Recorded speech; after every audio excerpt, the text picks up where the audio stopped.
என்னை கொல்லுவதற்காக யெசபேல் ஆகாப் தேடுகிறார்கள் என்று சொல்லி சோர்ந்து போய் படுத்து கொண்டார். ஆனாலும் ஒரு மிகப்பெரிய அதிசயத்தை கர்த்தர் செஞ்சார். அதிசயமா நடத்தினார். தூதன் வந்து தட்டி எழுப்புறான். சோர்ந்து போகாதே, எழுந்திரு, போஜனம் பண்ணு, நீ நடக்க வேண்டிய தூரம் இன்னும் வெகு தூரமா இருக்கிறது, அல்லேலூயா என்று சொல்லி அவனை தட்டி எழுப்பினான். எழுப்பி அவனுக்கு போஜனம் கொடுத்து பர்வதம் வரை அவனை நடக்க செஞ்சார். அல்லேலூயா. நம்ம சோர்ந்து போகிற நேரத்தில் எல்லாம் நம்ம தொடர்ந்து ஆண்டவராண்ட பேசிக்கொண்டே இருக்கும் பொழுது ஆண்டவர் மிகப்பெரிய அதிசயங்களை நமக்கு செய்கிறதில் அவர் வல்லவர், அவர் வல்லமை நிறைந்தவர். அல்லேலூயா. வாசித்த லூக்கா சுவிசேஷம் 18ஆம் அதிகாரத்தில் 7ஆம் வசனத்தை நம்ம வாசிங்கள. அவன் தீர்மானம் பண்ணின பின்பு அவன் சொல்றான், தம்மை நோக்கி இரவும் பகலும் தம்மால் தெரிந்து கொள்ளப்பட்டவர்கள். வாசிங்க அந்த வசனத்தை. ஹல்லேலூயா. ஓ thank you. தேவன் தம்மை நோக்கி இரவும் பகலும் கூப்பிடுவர்களாகிய தம்மால் தெரிந்து கொள்ளப்பட்டவர்களின் விஷயத்தில் நீடிய பொறுமை உள்ளவராக அவர்களுக்கு நியாயம்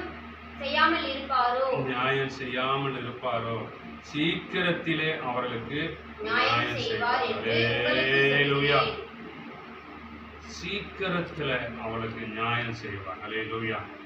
அன்பான தேவச்சனமே, நம்ம சோர்ந்து போகாமல் எப்பொழுதும் நாம் ஜெபித்தோமானால் கர்த்தர் நம்மை எப்பொழுதும் ஒரு நாளும் கைவிடாதவர்.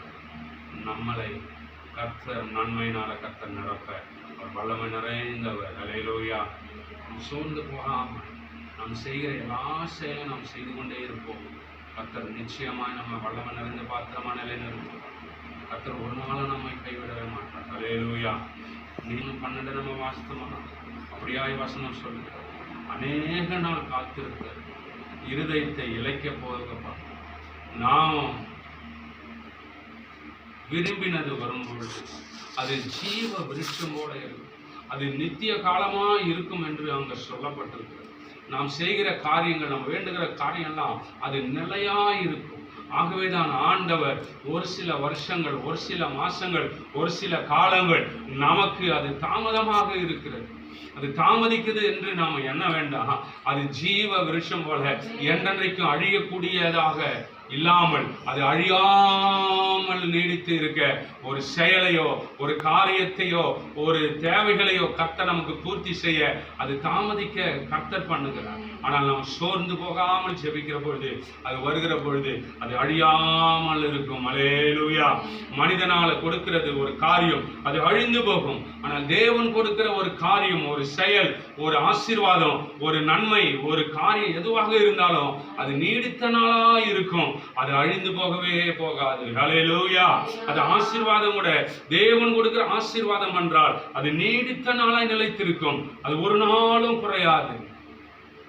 உலகத்தில் உள்ள ஐஸ்வர்யம் ஆசீர்வாதம் எல்லாம் அது அழிந்து போகும், கர்த்தர் கொடுக்கிறது நீடித்த நாளாய் இருக்கும். அல்லேலூயா. ஆகவே நம்ம ஒரு நாளும் சோர்ந்து போகாமல் கர்த்தர் அவரிடத்தில் நம்ம எப்போதும் ஜெபிக்கிற பொழுது கர்த்தர் நம்மை நிறைவாய் ஆசீர்வதிக்கும்.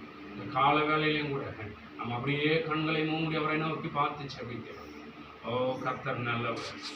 சோர்ந்து போகாமல்